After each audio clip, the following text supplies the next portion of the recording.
Hey there, Titans! Welcome back to another Titan Academy video. In today's video, I will show you how to configure the File Viewer widget in Titan Web. The File Viewer allows you to display many different types of files on your web project. You can have them static, sync them from Salesforce, and you can even have multiple files in the same File Viewer. So let's get started. First thing I want to do is grab a File Viewer and place it on my canvas over here. Let's make it a bit bigger. There we go. So over here in the settings pane, you can see I can either choose to have this a static file, and I can select a file from my gallery or upload a new one. Or if I leave this off, I would have to map this from Salesforce. So let's enable static file for now and select one of my PDF files from over here. If we save and preview this,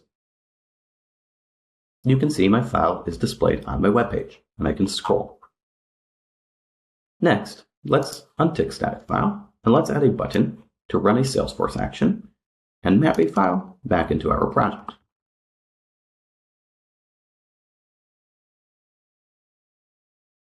So my object is going to be files or content version. User action, I'm going to get one record, and here I'm going to make sure that my file type is equal to PDF. Under mapping, you can see we can map three different values to our file viewer. Content has to be version data. Under type, we have to map our file type. And we can leave file name blank, or we can map title back into the file name. So let's hit apply. We'll select our integration.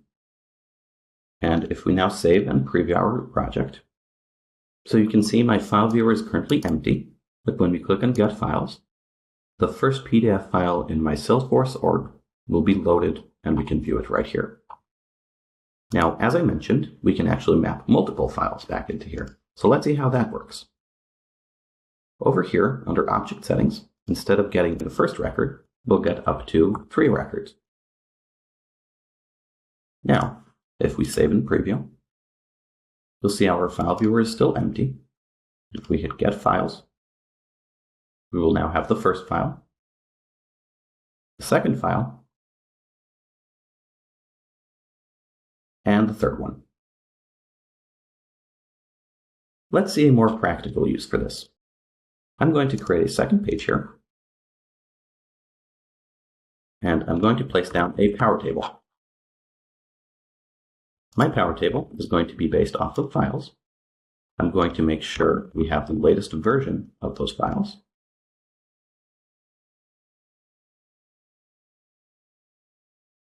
Let's get back the file title, file name,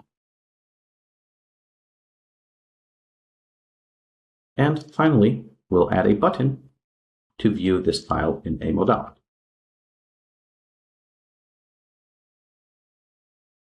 So I'm going to drop onto my page a modal, make it a bit larger, and inside my modal, I'm going to put a file viewer.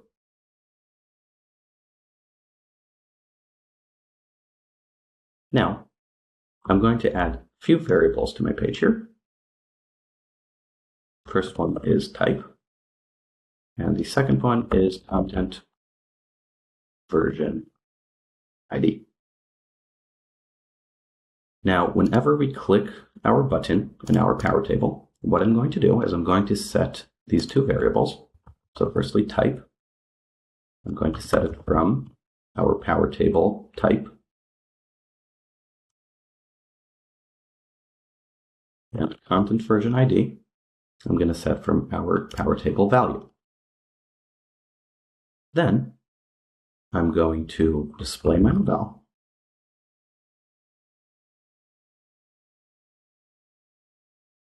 And finally, I'm going to run a Salesforce action, which is a new get. Again, referencing files. This time I'm getting one file, and I'm going to make sure that my content version ID is equal to my variable. Finally, I'm going to map my modal as version data for content, type for file type, and finally title for file name.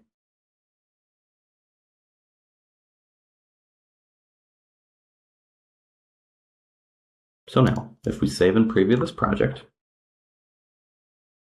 you'll see I have a list of files here, and whenever I click on View File, my modal opens, and we can see a preview of my file. And that's how it's done.